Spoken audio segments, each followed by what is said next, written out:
Portanto, isto das larvas imortais não existe. Este fogo que vem naquele dia é um fogo que consome tudo. Tudo. E é neste sentido que é um fogo eterno. Este fogo eterno é um fogo que é dado pelo eterno e que tem consequências eternas. Não é um fogo que está eternamente a arder e a fazer sofrer. O que é que a Bíblia defende em relação à purificação do pecado? É pelo sangue de Jesus. É pelo sangue de Jesus. Não é por nada que nós possamos fazer em qualquer lugar, seja ele o que for. A Bíblia, em lado nenhum, fala da existência de purgatório.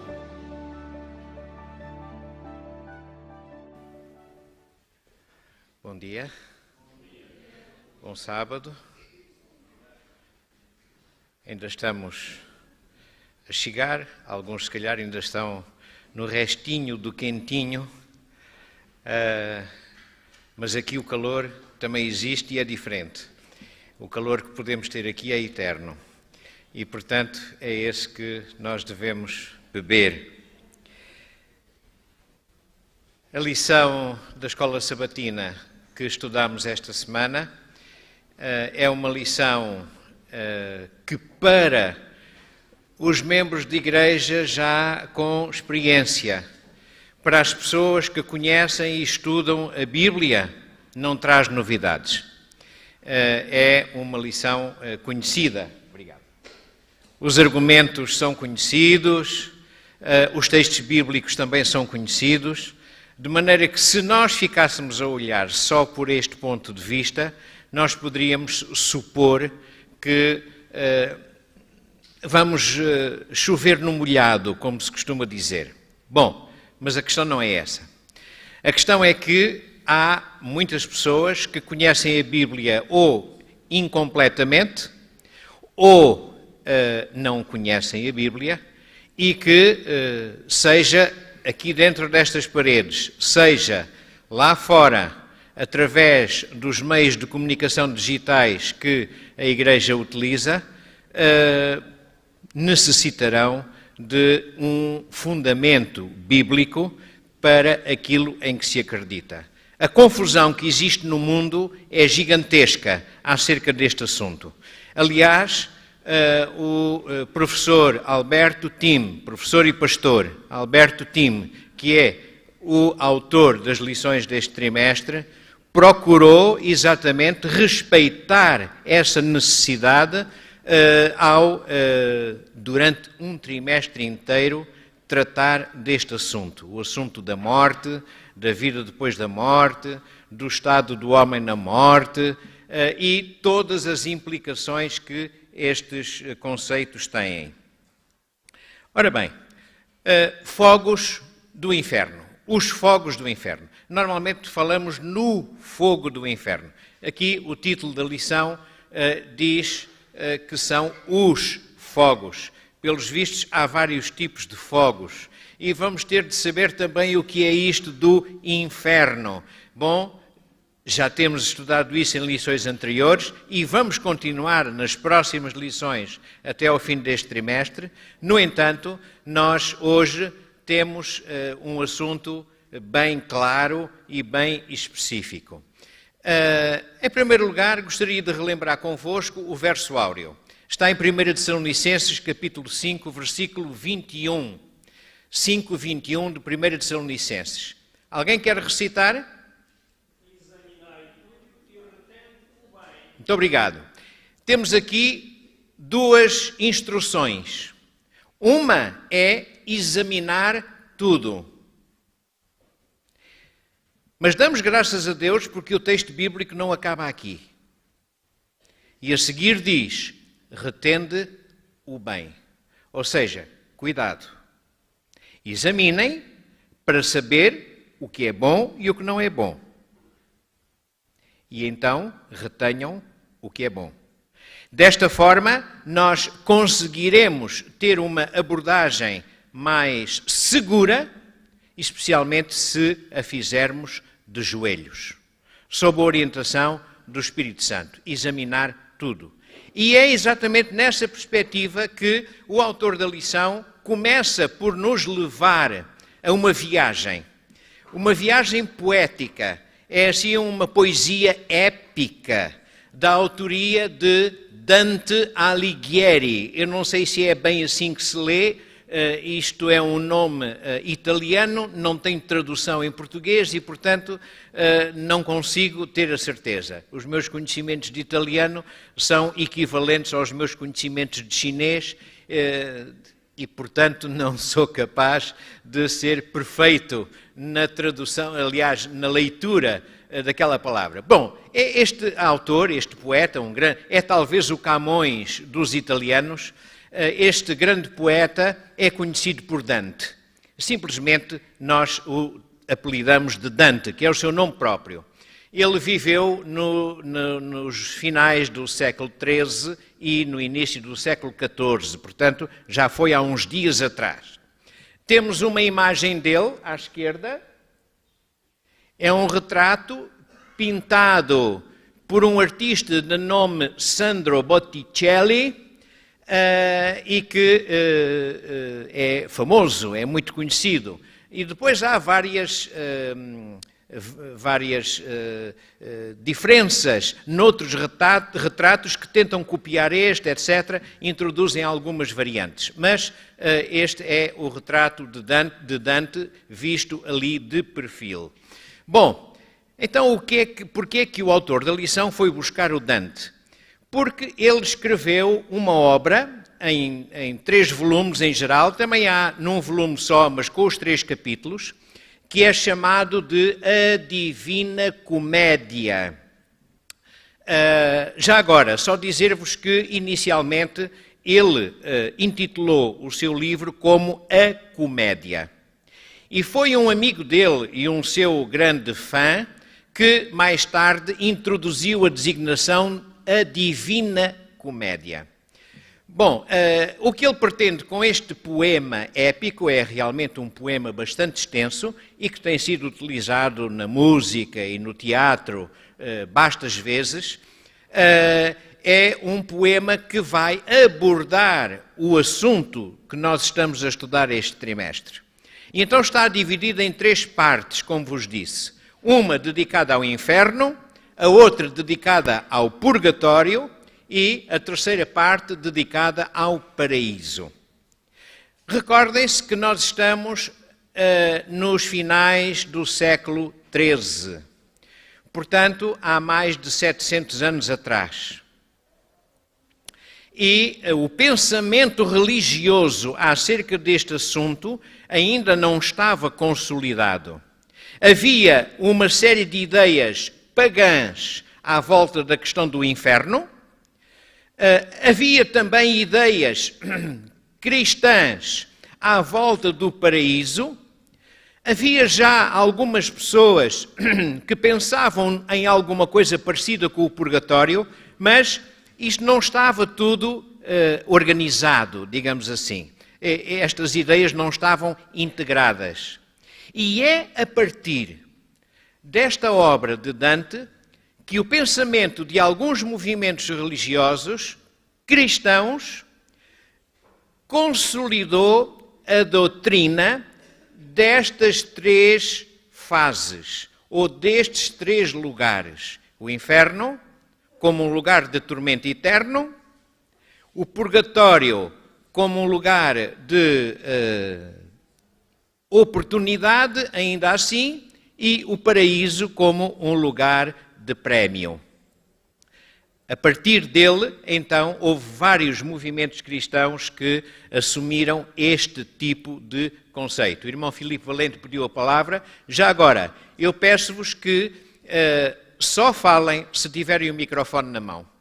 Porque, senão, há muita gente na sala que não ouve e depois não se percebe, e aqueles que estão a seguir-nos pela internet ainda menos ouvem. Portanto, vamos evitar expressar-nos de forma inaudível. Vamos utilizar os meios que Deus colocou ao nosso dispor para que sejamos audíveis. E vamos procurar ser diretos e sucintos naquilo que temos a dizer. Muito obrigado. Só para realçar, antes de mais, plenamente de acordo com o que dizes. Isso não há nada a contestar. Só para realçar o título destas três obras. Divina Comédia. Só aí já vemos que a situação não é tão bíblico como tal. Porque Deus não brinca connosco. Deus trata-nos brincando, sim, num sentido perfeitamente positivo, mas nunca para nos, digamos, até certo ponto diminuir. Deus quer sempre a exaltação do ser humano, aquele ser que Ele criou. Portanto, só este título, a Divina Comédia, já nos deveria chamar a atenção que isto não é tão divino quanto isso. Muito obrigado. Por isso é que Dante lhe chamou inicialmente só a comédia. Quando foi acrescentado o termo Divina Comédia, já se está a tentar introduzir nesta ideia que não passava de uma obra de poesia fantástica e de uma peça de teatro, transformar isso num compêndio teológico. E realmente foi o que aconteceu. Isto foi transformado num compêndio teológico. Bom, então, nós começamos logo na primeira parte da lição com esta situação. Vermes imortais. Não é a palavra vermes que vem traduzida na maior parte das versões da Bíblia. A palavra original seria bichos. E no plural, embora seja uma palavra singular, no seu contexto e a forma como é usada, significa plural. Portanto, aqui vamos sempre pensar em plural. Mas bichos tem, no sentido original também, o conceito de vermes ou de larvas. E a pergunta que está diante de nós é: será que estes bichos, que estas larvas, que estes vermes são imortais? Esta é a pergunta à qual a lição tenta responder. Bom, e então vamos primeiro para Marcos, no capítulo 9. Marcos, capítulo 9, versículos 43 a 48. Nós podemos ler, estão diante de vós os versículos, embora a letra seja pequena. É muito difícil meter muita matéria num espaço curto, porque o espaço dos slides é um espaço curto, mas senão nós teríamos de multiplicar os slides e isso tornaria a nossa conversa mais difícil ainda. Já não é fácil, mas será ainda mais difícil. Bom, e se a tua mão te escandalizar, corta. Melhor é para ti entrares na vida aleijado do que, tendo duas mãos, ires para o inferno, para o fogo que nunca se apaga. Onde o seu bicho não morre e o fogo nunca se apaga. E se o teu pé te escandalizar, corta-o.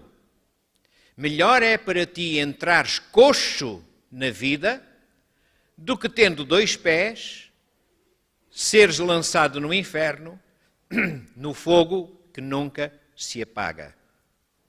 Onde o seu bicho não morre e o fogo nunca se apaga. E se o teu olho te escandalizar, lança-o fora. Melhor é para ti entrares no reino de Deus com um só olho do que, tendo dois olhos, ser lançado no fogo do inferno, onde o seu bicho não morre e o fogo nunca se apaga. Há várias correntes cristãs que se limitam a estes textos, retirando-os do contexto, retirando-os daquilo que é a intenção do que está ali escrito, do sentido figurativo ou não deste texto, e aplicam-no como uma regra. E esquecem o resto da Bíblia. Será que nós aqui encontramos uma afirmação de que existe um inferno dantesco com fogo sempre a arder, como Dante descreveu, que nunca se consome, a martirizar eternamente aqueles que lá vão parar, e pelo que é descrito, primeiro vão as almas, não é? E depois ainda não estão suficientemente queimadas a hundir para lá os corpos, provavelmente. Bom, será que esta ideia é uma ideia que tem algum fundamento bíblico? Se nós ficarmos a olhar só para estes versículos, parece que sim. Se fizermos uma leitura a correr e se deixarmos os outros pormenores. E o mesmo acontece com os tais vermes, as tais larvas. Também é dito que elas são eternas, ou seja, elas são pelo menos imortais, porque não morrem. Mas aqui também é dito outra coisa. É dito que se uma parte do nosso corpo estiver mal, mais vale deitá-la fora e entrar no paraíso sem essa parte do corpo. Então estamos a admitir, se aplicarmos isto sem ser em sentido figurado, estamos a admitir que no paraíso vai haver pessoas com defeitos físicos. Depois, em Isaías, que é, aliás, o texto que vem citado em Marcos, eu vou voltar atrás, Marcos 9, acaba por ser uma referência a Isaías 66, 24. Sairão e verão os corpos mortos dos homens que prevaricaram contra mim, porque o seu bicho nunca morrerá, nem o seu fogo se apagará, e serão um horror para toda a carne. A pergunta aqui está: será que então estes bichos são imortais? Será que este fogo nunca se apagará mesmo? Será que isto é literal? São metáforas. Não se trata de questões diretas e suficientemente claras para nós percebermos que seja uma afirmação dogmática. São metáforas, são figuras. E como figuras são ilustrações que podem ajudar-nos a entender algo, mas que não são por si próprias uma afirmação de algo. Bom, nós vamos abordar então 3 metáforas. Parece que são só 2, mas são 3. Porque primeiro é a questão dos vermes, depois é a questão do fogo eterno e depois é a questão dos aleijados, os que têm defeitos físicos. São estes 3 aspectos que aqueles textos nos levantam. Para o primeiro ponto, eu gostava de vos dizer o seguinte: tanto nos vermes como no fogo, quando se fala em não morrem ou em não se apaga, o que se quer dizer é que aqueles vermes e aquele fogo existirão enquanto houver matéria para consumir. São eternos nesse sentido, ou seja, acabam com tudo e, portanto, os seus efeitos são eternos. São completamente destruidores. Existe uma forma de tratar algumas feridas crónicas, nomeadamente feridas vasculares, com a utilização de vermes, de larvas. Sim, de lagartas. Parecidas com as da mosca, da reprodução das moscas. Chama-se larvoterapia. O que é que estas lagartas fazem? Elas comem os tecidos mortos. Tudo o que está necrosado. Ou seja, se quisermos usar uma linguagem técnica, vamos dizer, fazem a limpeza cirúrgica da ferida. Não é? O desbridamento também é um termo. Mas não comem nada que esteja vivo. Sabem porquê? Porque senão elas morrem. Elas não aguentam o sangue. E então, na larvoterapia, as larvas têm de ser substituídas periodicamente Porque quando já não há tecidos mortos para comer, as larvas morrem. Mas só morrem depois de comerem tudo o que está morto. Isto ajuda-nos a perceber um bocadinho a ideia, na época de Isaías e depois na época de Marcos, não era conhecido este meio terapêutico, não era usado ainda, o recurso às larvas.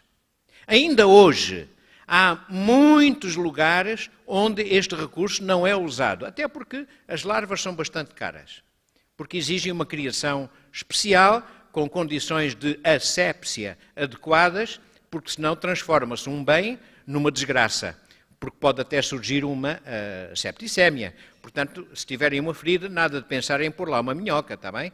Porque senão vão ter problemas sérios, ok? Bom, deixem que isso seja feito por quem sabe o que está a fazer e o que está a usar. Bom, portanto, as larvas são imortais até não terem comida. Ou seja, imortais não significa que elas durem 50 anos. Mas, enquanto têm ali o seu alimento, elas vivem e depois morrem. Depois acabam. Ora, nós não podemos encontrar na palavra de Deus uma afirmação que seja contrária às leis da natureza que também foram subscritas por Deus. Portanto, isto das larvas imortais não existe. Quanto ao fogo, já lá vamos.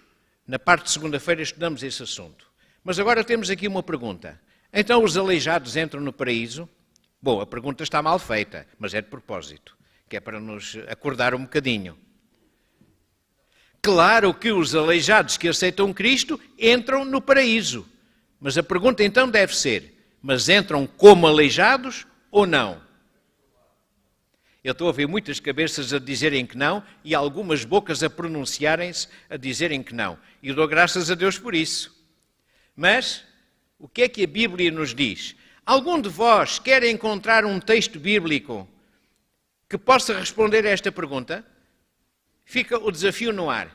Quem é que quer citar a irmã Luzia? Se faz favor, só um momento para ter o seu microfone. Tenha a bondade. Qual é o texto? É 1 Coríntios 15, 23. Porque é necessário que este corpo corruptível se revista da incorruptibilidade, e que o corpo que é mortal se revista da incorruptibilidade. Muito obrigado. Bom, eu não preparei a lição ao pé da irmã Luzia, mas nada daquilo que estou a apresentar é inventado por mim. Está na palavra de Deus. E por isso a irmã Luzia acertou em cheio. Temos aqui 1 Coríntios 15, 52. Num abrir, num fechar de olhos, ante a última trombeta. Porque a trombeta soará. E o que é que acontece quando a trombeta soar? Os mortos ressuscitarão como? Incorruptíveis, ou seja, sem defeito, sem mancha. E nós, ou seja, os que estiverem vivos, seremos o quê? Transformados. Então, se nós cortarmos a mão e a deitarmos fora, não vamos entrar no paraíso sem a mão.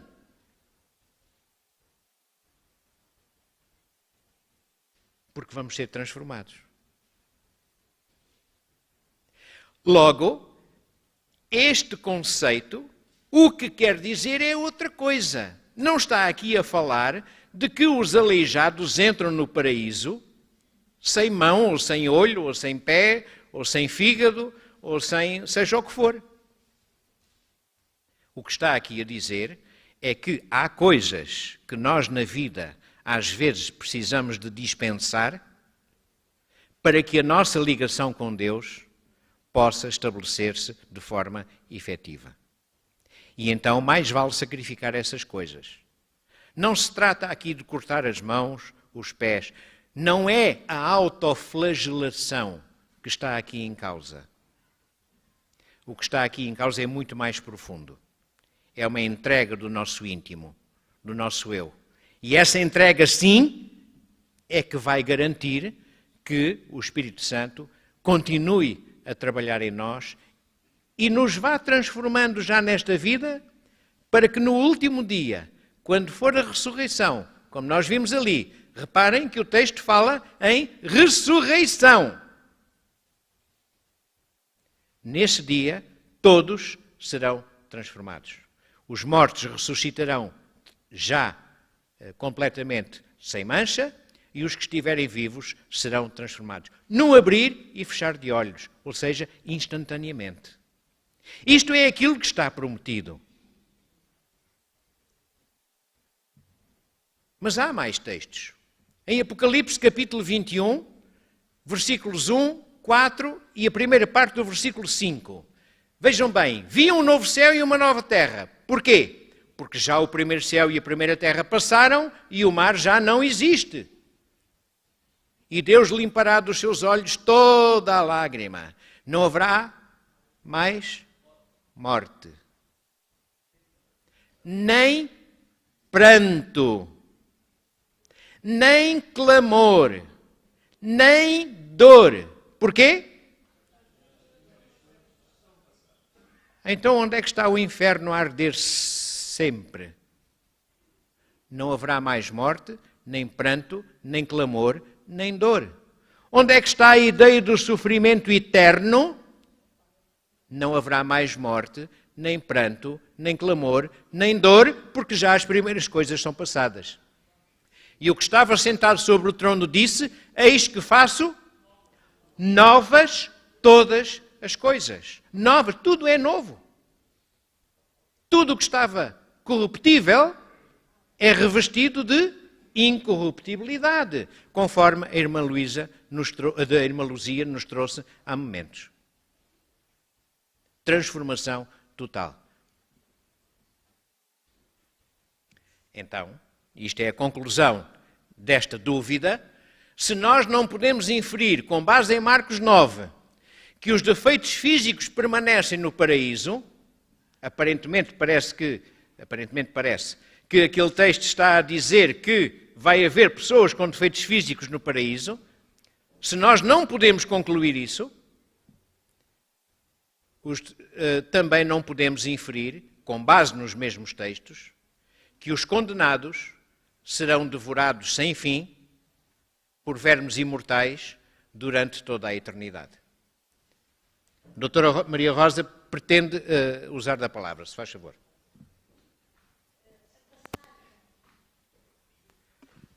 Faz favor. Agora.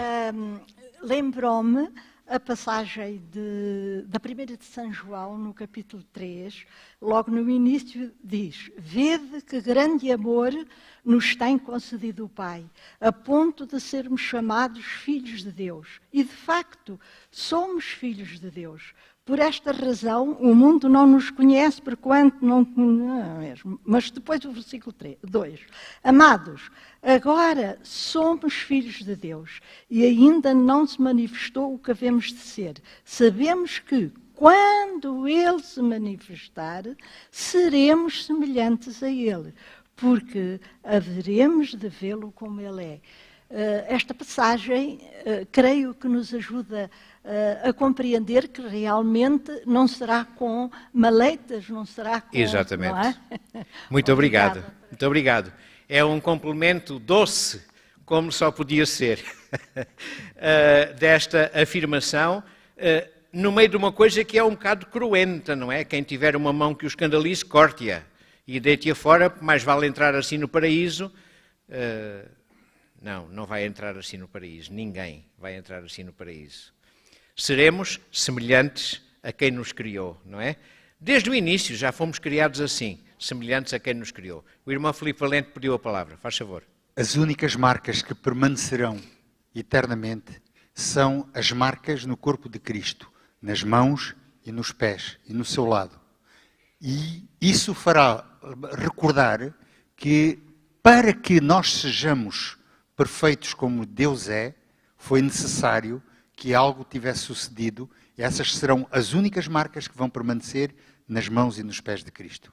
Mas não nos salvos, nem nos anjos, apenas em Cristo. É a assinatura do que Ele fez por nós. E que é importante que por toda a eternidade seja lembrada, não é?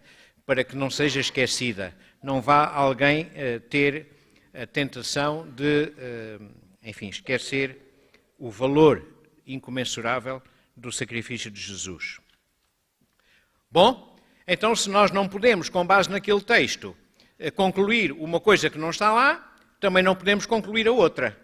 Ou seja, não há hipótese de, naqueles textos, uma vez que eles levantam metáforas, de estar a defender doutrinas com base neles. Bom, então agora a questão dos fogos do inferno. Esta gravura é muito interessante porque parece que mostra uma visita guiada de Jesus com os seus seguidores ao inferno, onde está alguém sempre a arder. Enfim, eu achei esta ilustração tão interessante porque ela própria já diz tudo, não é? É uma caricatura, naturalmente, é uma caricatura. Será admissível um castigo tão cruel como aquele ser aplicado antes de haver um julgamento? É que o que se defende é que, quando as pessoas morrem, as suas almas vão para um lugar e começa logo o castigo ou o prémio, ou então um período de oportunidade. Por outro lado, será admissível que os ímpios estejam sempre a arder? São duas perguntas. Parece que estamos a repetir, mas é muito importante isto estar muito claro nas nossas mentes.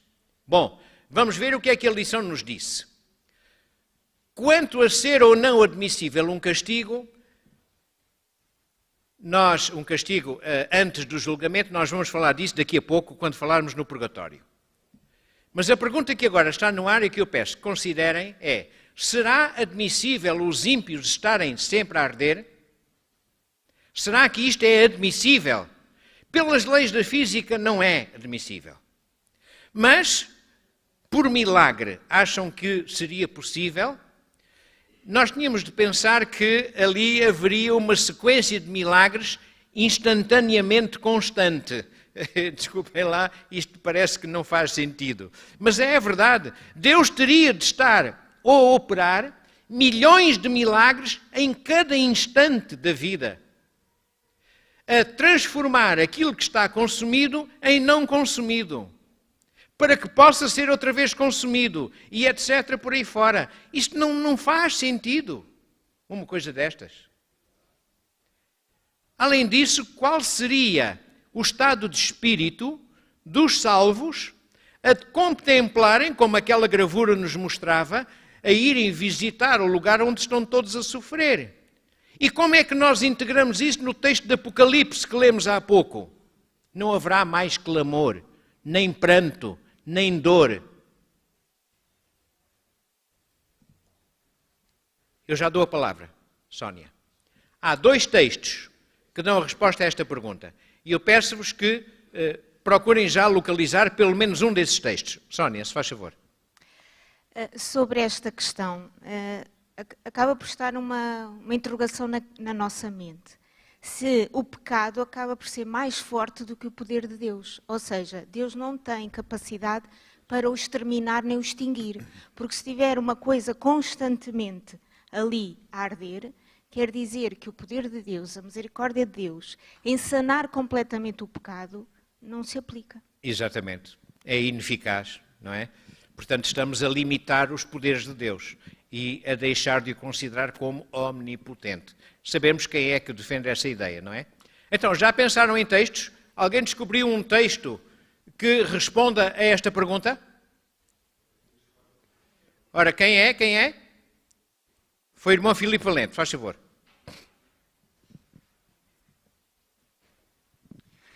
Malaquias 4:1 diz: certamente aquele dia vem e arderá como fornalha. Todos os soberbos e todos os que cometem impiedade serão como restolho. E o dia que está para vir os abrasará, diz o Senhor dos Exércitos, de sorte que não lhes deixará nem raiz nem ramo. Então não pode arder eternamente. Muito obrigado. Está aqui, já lá vamos. Vamos primeiro a este texto. Malaquias 4:1. Eis que... Qual é o termo que vem a seguir? Eis que... O quê? O que é que vem a seguir? Aquele dia. Não vem lá a eternidade. Diz lá, aquele dia. Aquele dia é aquele dia. Não é a eternidade. Eis que aquele dia vem ardendo como forno. Todos os soberbos e todos os que cometem impiedade serão como quê? Palha ou restolho, conforme as traduções. O que é que acontece à palha quando arde? Dura e dura e dura e dura. E o dia, novamente o dia, que está para vir, os abrasará. Aquele dia, não é aquela eternidade. Diz o Senhor dos Exércitos, de sorte que não deixará nem raiz, nem ramo. Ou seja, este fogo que vem naquele dia é um fogo que consome tudo. Tudo. E é neste sentido que é um fogo eterno. Mas o irmão Carlos Oliveira estava a mencionar um texto. Podemos trazer o microfone aqui, se faz favor?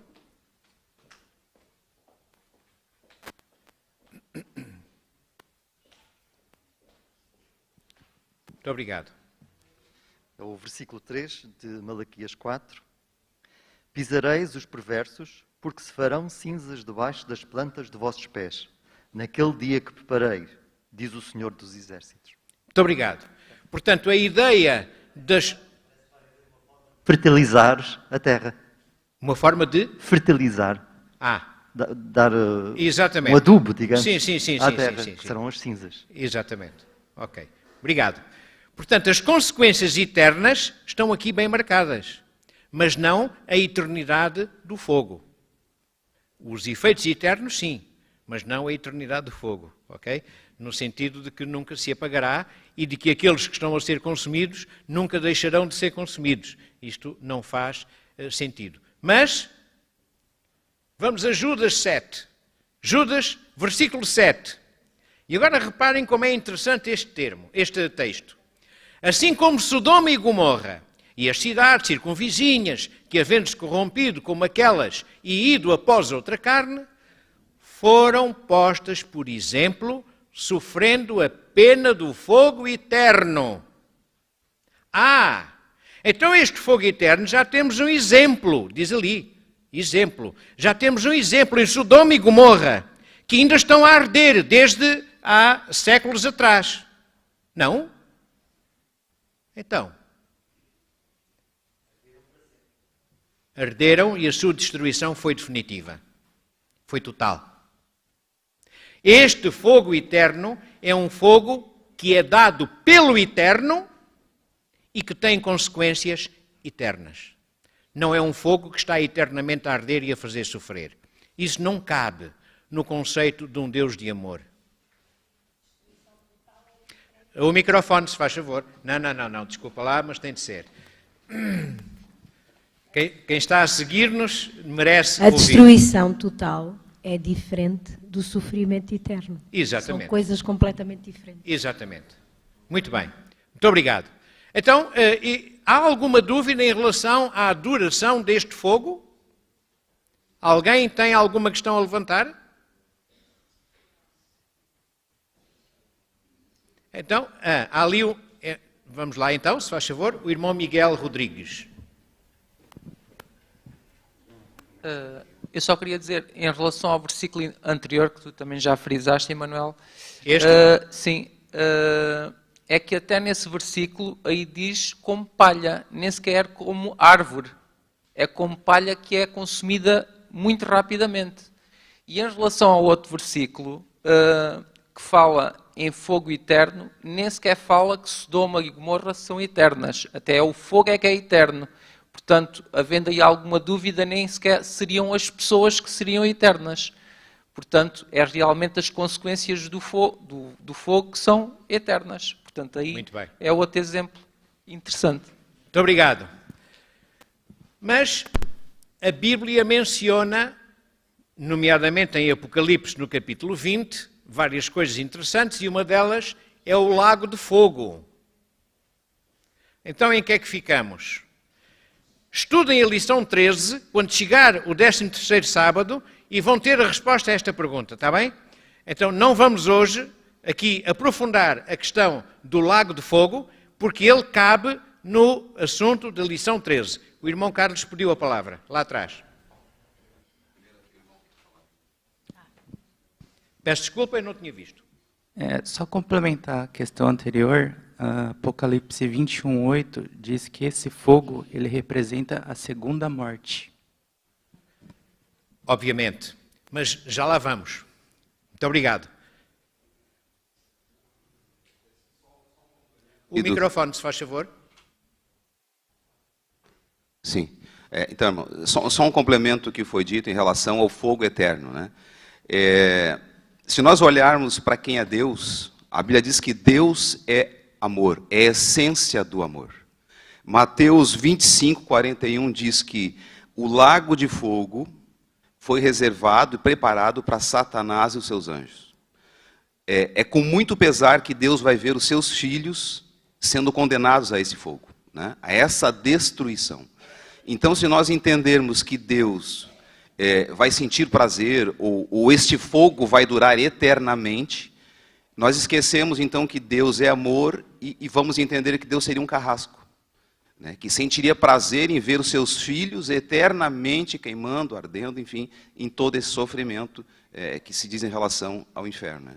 Então não condiz com Deus, não condiz com a palavra de Deus, né? Obviamente. Muito obrigado. Temos também aqui o irmão Wunda, por favor, Emanuel. Faz favor, tenha a bondade. Obrigado. Gostaria de citar também um outro exemplo relacionado a esse fogo, às chamas eternas.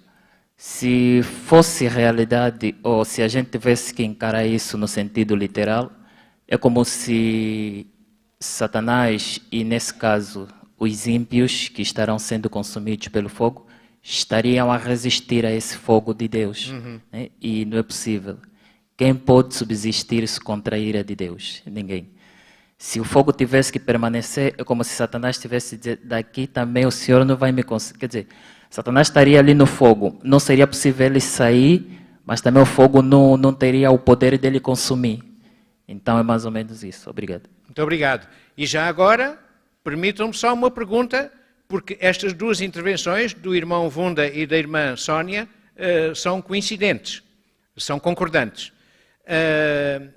Então, se admitimos que o fogo nunca se apaga e, portanto, aquilo que está a ser consumido nunca se consome,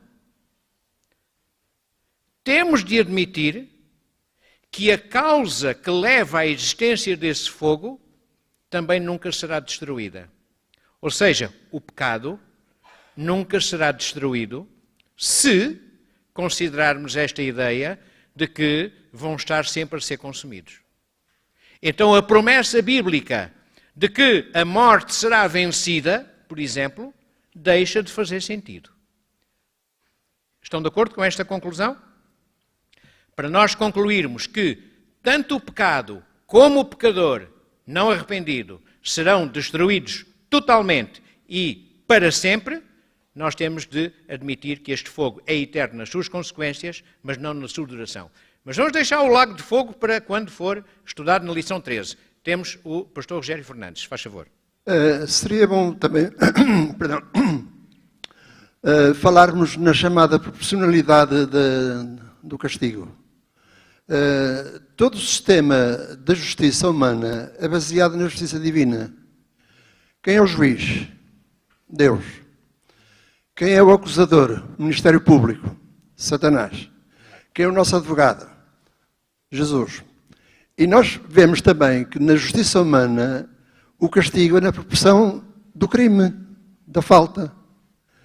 E aqui, quer dizer, para uma vida de 70 ou 80 anos de pecado, iria ocorrer uma pena eterna. Não faz sentido. É desproporcional. É desproporcional, não é?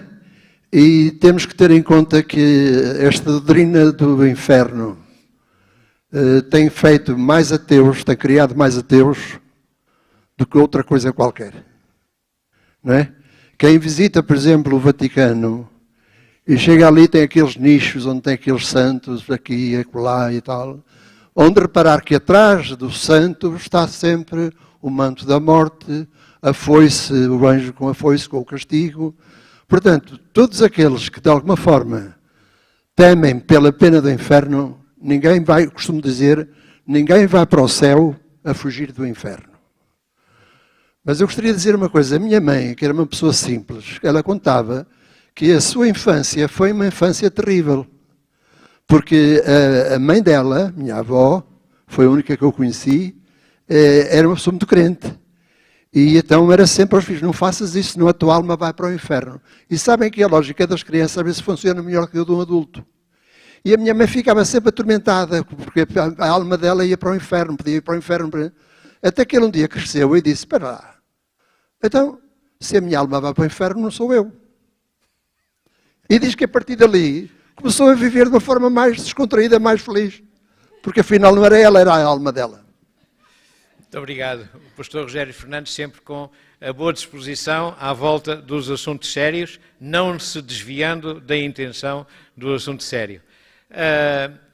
Vamos deixar o Lago de Fogo para a lição 13, visto que é um assunto a ser tratado nessa altura, e vamos continuar com a lição que esta semana nós pudemos estudar. Bom, é a questão do purgatório. O purgatório é descrito tradicionalmente como um lugar de transição. É um lugar que não é perpétuo, é transitório.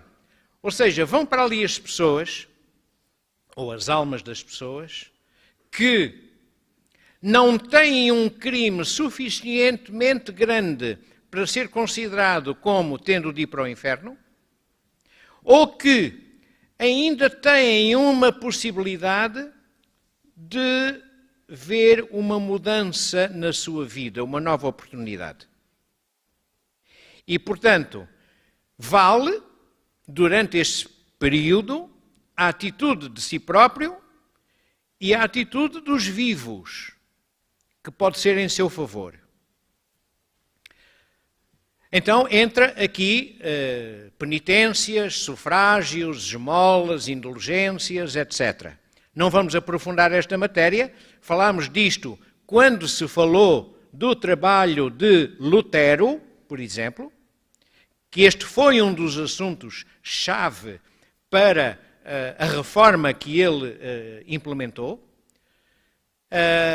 mas apenas perguntar onde é que na Bíblia nós encontramos fundamento para esta doutrina do purgatório. Onde é que na Bíblia nós encontramos alusão sequer ao purgatório, portanto lugar de purga, de purificação. É purga, sim. É purga. Purificar de quê? Purificar de quê? A questão é essa. É que se nós vamos agora derivar a nossa conversa, Paulo, tem paciência. Se nós vamos agora derivar a nossa conversa, temos de ser precisos, não é só lançar a confusão. Temos de colher os efeitos de lançar a confusão. E agora eu pergunto, o purgatório serve para purificar de quê? É isso que está na Bíblia? Que a purificação do pecado é feita no purgatório? O que é que a Bíblia defende em relação à purificação do pecado? É pelo sangue de Jesus. É pelo sangue de Jesus. Não é por nada que nós possamos fazer em qualquer lugar, seja ele o que for. A Bíblia, em lado nenhum, fala da existência de purgatório. E vamos ver alguns textos. Eclesiastes capítulo 9, versículo 10. Tudo quanto te vier à mão para fazer, falo conforme as tuas forças, porque na sepultura para onde tu vais, não há o quê? Então onde é que está a purga aqui? Onde é que está a purificação? Não há obra, nem indústria, nem ciência ou conhecimento, nem sabedoria alguma. Nada existe. Ou seja, é impossível nós pensarmos num lugar em que as pessoas se vão aperfeiçoar. O aperfeiçoamento não é dessa forma. O aperfeiçoamento é enquanto estivermos vivos, sob a ação do Espírito Santo. E pelo sangue de Jesus. Não há outro caminho. Se nós inventamos aqui outros caminhos, então temos de aferir isso com a Bíblia. Ok? Ou seja, os mortos não podem fazer nada por si próprios.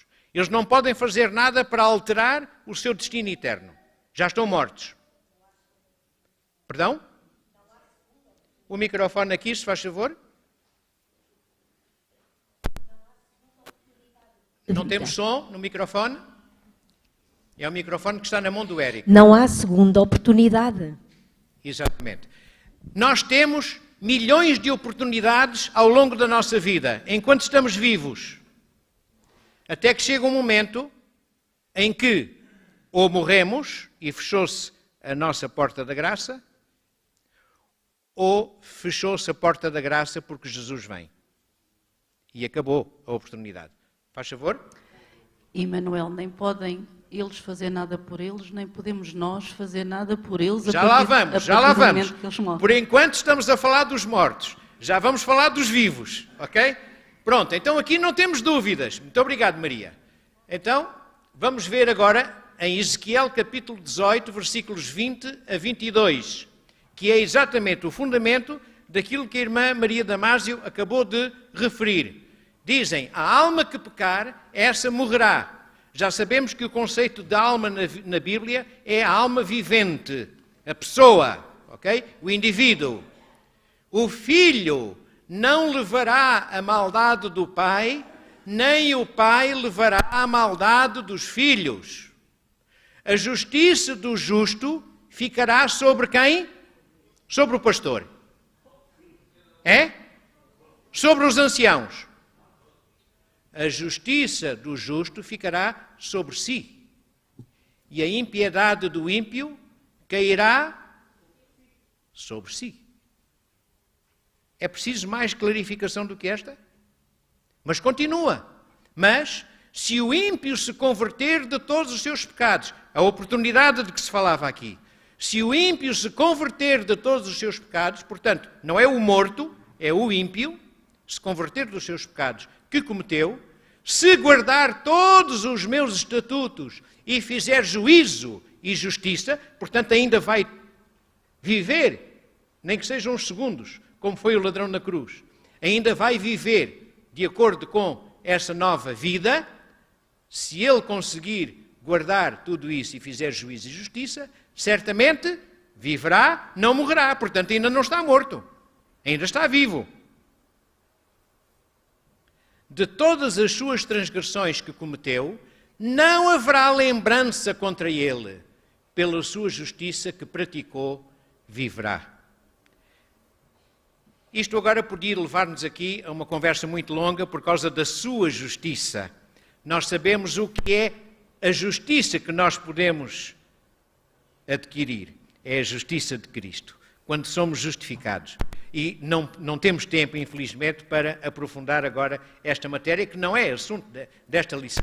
Mas apenas para dizer aquilo que a irmã Maria levantou, e muito bem, os vivos nada podem fazer pelos mortos, para alterar o destino eterno dos mortos. Nada podem fazer. Não vale a pena comprar indulgências ou fazer seja o que for. Não vale a pena porque isso não tem qualquer sentido de acordo com o que a palavra de Deus nos revela. A irmã Sónia Fernandes está a pedir a palavra. Nós vamos ter de acelerar. Não há transferência de méritos. Exatamente. Como diz ali o texto de Ezequiel. E na palavra de Deus nós temos sempre o hoje. Hoje, se ouvirdes a sua voz, não endureçais o seu coração. Exatamente. Ou seja, a salvação é hoje. A oportunidade não vem depois porque o amanhã não nos pertence. Muito bem. Muito obrigado. Ok? Mas ainda temos mais uma questão que tem de ser acrescentada. Em Hebreus capítulo 9, versículo 27, reparem. E como aos homens está ordenado morrerem uma vez, vindo depois disso o quê? O juízo.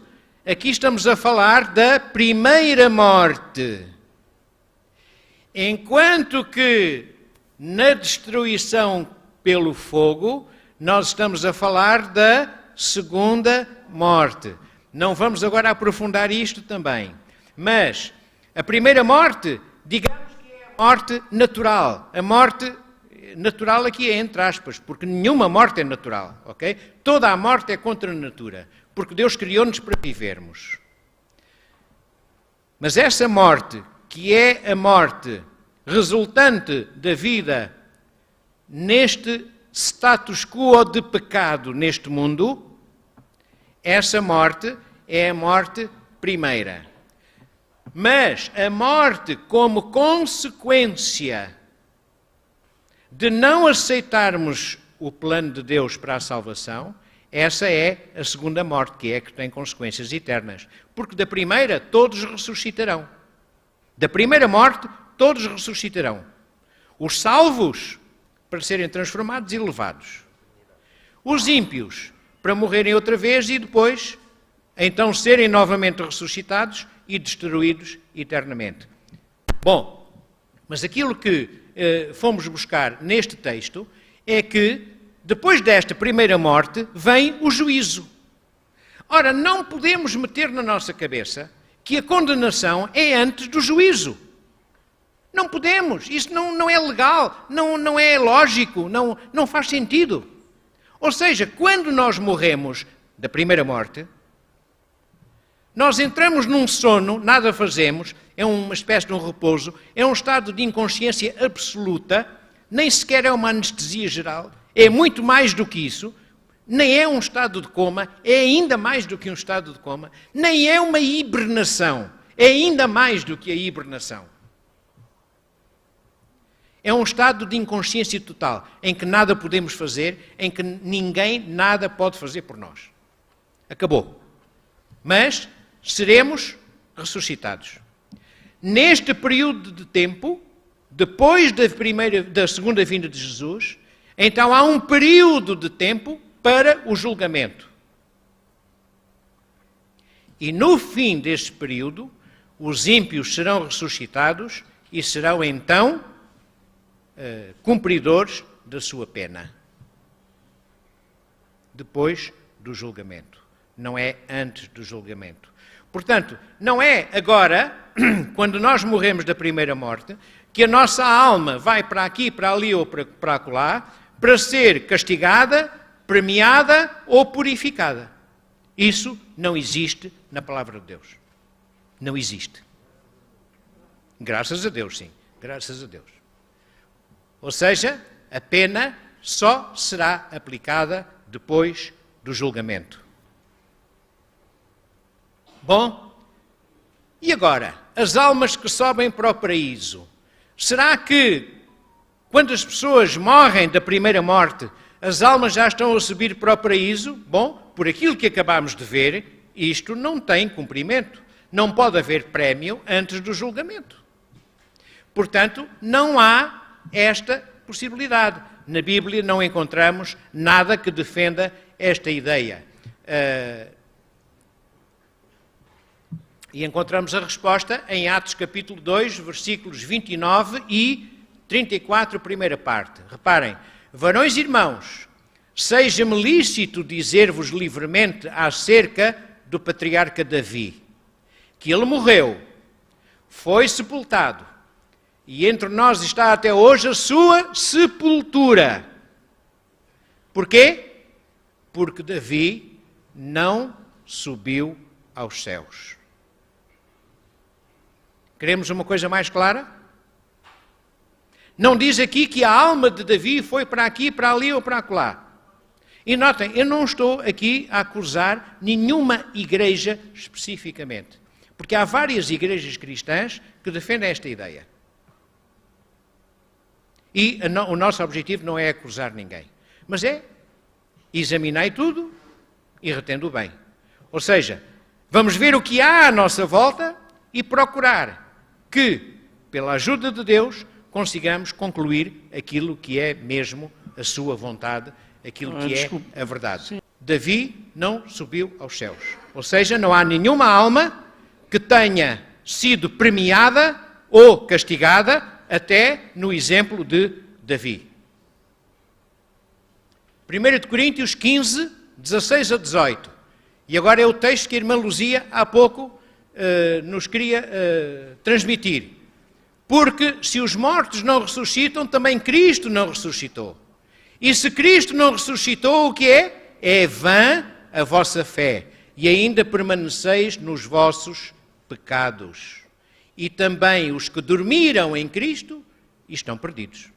Se nós não acreditamos na ressurreição de Cristo, se nós não acreditamos na nossa ressurreição, nós não podemos ter esperança, porque não vamos ressuscitar. Nunca mais vamos receber qualquer prémio. É o fim da nossa esperança. Que seja esta a nossa certeza. Bom, finalmente, e eu peço desculpa, mas primeiro não podemos cortar a palavra a ninguém, e depois o assunto é bastante vasto. Aliás, algumas pessoas me dizem, a lição é difícil. Não, a lição não é difícil. É muita matéria. É muita matéria. Graças a Deus, para quem conhece a Bíblia, a lição não é difícil, as coisas são claras. Bom, a Bíblia apresenta-nos um quadro que é um contraste com aquele do sofrimento eterno, da destruição sempre, para sempre, sempre a ser destruído, um sofrimento que não acaba, etc. É um contraste. Em 1 de João, capítulo 5, versículos 4, 5 e depois 10 a 12, reparem, porque todo o que é nascido de Deus vence o mundo. E esta é a vitória que vence o mundo. O quê? A nossa fé. Quem é que vence o mundo, senão aquele que crê que Jesus é o Filho de Deus? Quem crê no Filho de Deus, em si mesmo tem o testemunho. Quem em Deus não crê, mentiroso o fez, porquanto não creu no testemunho que Deus deu do seu Filho. E o testemunho é este, que Deus deu-nos a vida eterna. E esta vida está onde? Em Cristo, no seu Filho. Por isso, quem tem o Filho tem a vida. Quem não tem o Filho de Deus não tem a vida. Meus estimados, a vida não está na purga. A vida não está nas indulgências. A vida não está naquilo que nós possamos comprar. A vida não está em batizarmos-nos pelos nossos antepassados. A vida está em Cristo, porque Ele é que tem a vida. E terminamos com um texto de João, capítulo 6, versículo 40. Porquanto a vontade daquele que me enviou é esta, que todo aquele que vê o Filho e crê nele, tenha a vida eterna. E ressuscitá-lo-ei no último dia. Meus irmãos, não há vida sem Cristo. E não há vida eterna sem Cristo. Vamos dobrar os nossos joelhos e receber Cristo no nosso coração. Essa é a nossa grande luta. Essa é a nossa grande purga. É recebermos Cristo no nosso coração. Ele sim pode transformar-nos. Que o Senhor nos abençoe.